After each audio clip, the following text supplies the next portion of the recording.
چھوڑو مجھے، میں ورنہ پولیس کو بلاؤں گی۔ ہمت کرتے ہوئے اس سے خود کو چھڑوانے کی کوشش کرنے لگی، جس پر وہ دونوں کہکا لگا کر ہنسے تھے کہ اچانک پولیس سائرن کی آواز گونجی کہ لڑکا لیزا کو وہیں چھوڑتے بائک پر بیٹھتے بائک بھگا لے گیا۔ خوف سے وہ زمین پر بیٹھتی چلی گئی تھی۔ دل کیا خود کو مار لے۔ آج جو کچھ بھی ہو رہا تھا اس کے ساتھ صرف اور صرف اس کی وجہ سے ہی۔ وہ رونے لگی تھی۔ پہلی بار وہ یوں رو رہی تھی، اکیلے سڑک پر، اکیلے انجان ملک میں وہ رو رہی تھی۔ اسے لگا اس نے خود کو بے سہارا کر لیا تھا یہاں، اور یہ بات سچ بھی تھی۔ جب کسی کی آواز پر وہ چونک گئی تھی، سر اٹھا کر دیکھا تو حیرت سے دیکھنے لگی تھی۔ بی اماں کو کیا ہوا؟ مجھے بتایا کیوں نہیں؟ وہ بھاگتے ہوئے ہاسپٹل میں داخل ہوا تھا۔ وہ تھوڑی دیر پہلے ہی گھر پہنچا تھا۔ جب بی اماں کی طبیعت خرابی کی خبر ملی تھی تو فوراً ہاسپٹل پہنچا تھا۔ وہ چہرے پر پریشانی واضح تھی۔ وہ سیدھا صنم کے پاس پہنچا جس کے ساتھ ڈرائیور کھڑا تھا۔ اسے دیکھتے وہ باہر نکل گیا۔ صنم نے خاموش نظر اس پر ڈالی تھی۔ آپ کو بتایا گیا تھا مسٹر وجدان، شاید آپ بے حد مصروف تھے۔ پیچھے سے آتی کیتھرین نے اس کے سلگتے دل پر مزید انگارے رکھ دیے تھے۔ صنم، تو مجھے سیدھا بی اماں کا بتاتی؟ وہ اس تک جاتا اسے دیکھتے بولا، جس پر صنم طنزیہ مسکرائی تھی۔ میرے کچھ بھی بولنے سے پہلے کال کٹ گئی تھی، شاید نیٹ ورک کا ایشو تھا۔ ترچھی نظروں سے وہ کیتھرین کو دیکھتی بولی تو وجدان نے بالوں میں ہاتھ چلائے تھے۔ صنم دیکھو میں، وہ اس کا بازو تھامتے پریشان لہجے میں بولا۔ جب صنم نے بازو سے اس کا ہاتھ چھٹکا تھا وہ لب کھینچ گیا۔ آپ کی ساری باتیں آپ کے خاص لوگ دوسروں تک پہنچاتے ہیں وجدان۔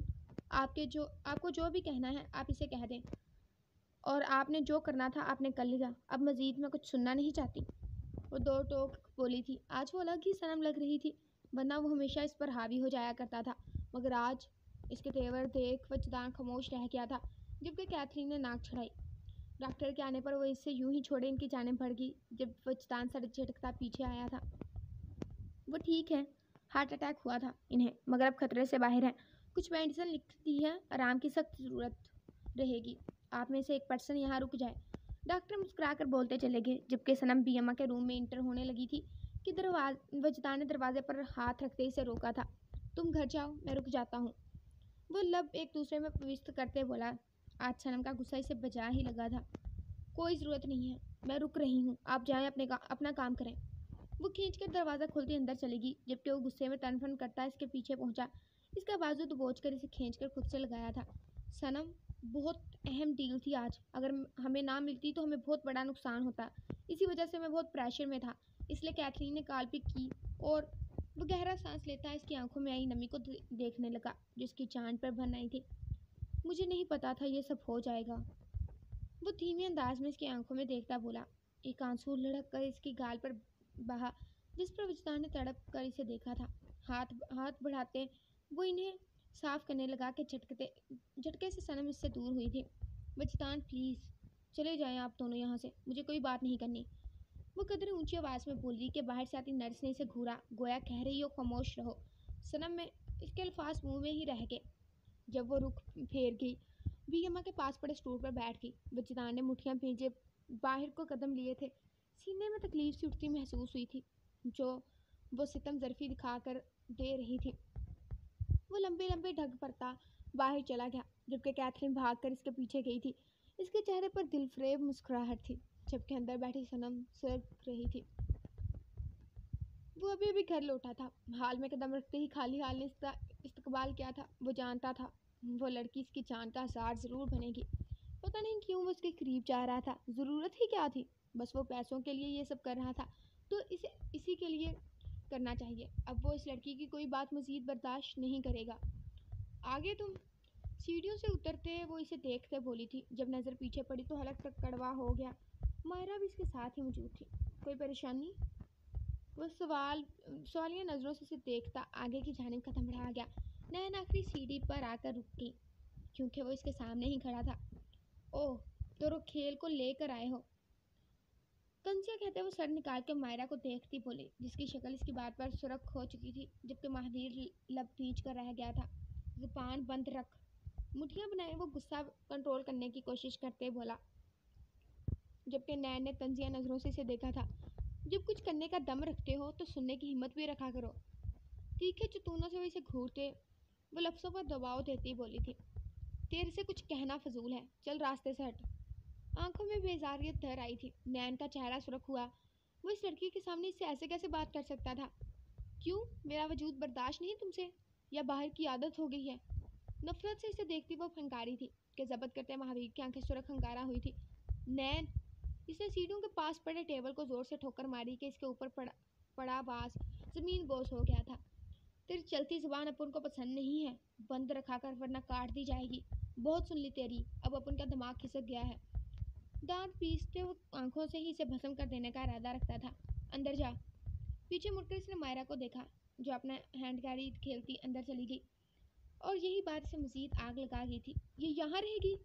وہ غصے سے چیخی تھی جب مہاویر نے اس کے بازو کو اس قدر سختی سے پکڑا کہ انگلیاں بازو میں دھنستی محسوس ہونے لگی تھی۔ نین کو وہ کمرے میں لاتے ہی اسے وہیں جھٹکا دیتا چھوڑ گیا تھا۔ وہ بیڈ پر گری۔ ہاں، وہ ادھر ہی رہے گی۔ تیرے کو تکلیف ہے کوئی؟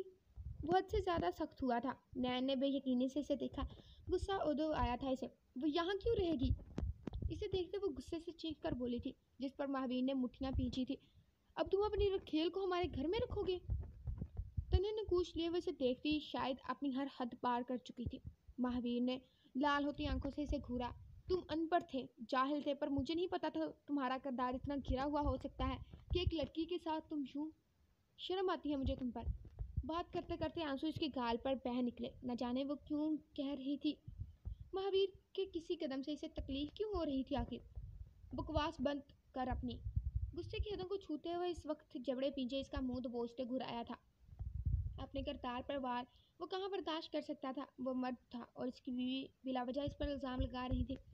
تیرے کو اسی کمرے میں زندہ گاڑ دے گا اپن، اگر دوبارہ میرے کردار پر تیرے منہ سے ایسی باتیں نکلی تو۔ ہاں، رکھ رہا ہوں اسے میں یہاں، تیرے کو تکلیف اٹھ رہی ہے؟ دانت پیستے وہ ماتھے پر بل سجائے اس کا بازو دبوچے میں روڑ کر دھاڑا تھا۔ نین کی آنکھوں میں مزید پانی بھرا تھا، آنسو کا ریلا اس کی گالوں پر بہہ نکلا۔ تم گنڈے مجھے تکلیف دے رہے ہو؟ آنسو بہاتے ہوئے اپنے بازو اس سے چھڑوانے کی ناکام سی کوشش کرتی بولی تھی، جس پر وہ گرفت سخت کرتا اسے اپنے ساتھ لگا گیا تھا۔ اپن کے ساتھ بھی تو نے ابھی یہی کیا، سرد سنجیدہ آواز میں کہتے وہ اس کے کان کے قریب جان لیوا سرگوشی کرتا اس کے سانسیں سکھا گیا تھا۔ تیرے کو تمیز نہیں ہے؟ اور اپن بدتمیز کے ساتھ نہیں رہتا؟ تیرے کو 1 ماہ کے اندر اپن طلاق دے کر مائرہ سے دوسری شادی کرے گا۔ لفظوں کو چبا چبا کر کہتے وہ آنکھوں میں وحشت لیے نین کی جان نکال گیا تھا۔ وہ ساکت ہو کر رہ گئی تھی، گردن موڑ کر سرخ ہوتی نظروں سے اس کے تنے چہرے کو دیکھا تھا۔ پتا تھا مجھے، محبت نہیں کرتے تم جیسے گنڈے موالی محبت کو سمجھ بھی نہیں سکتے۔ پتا تھا مجھے، اپنی اوقات ضرور دکھاؤ گے تم۔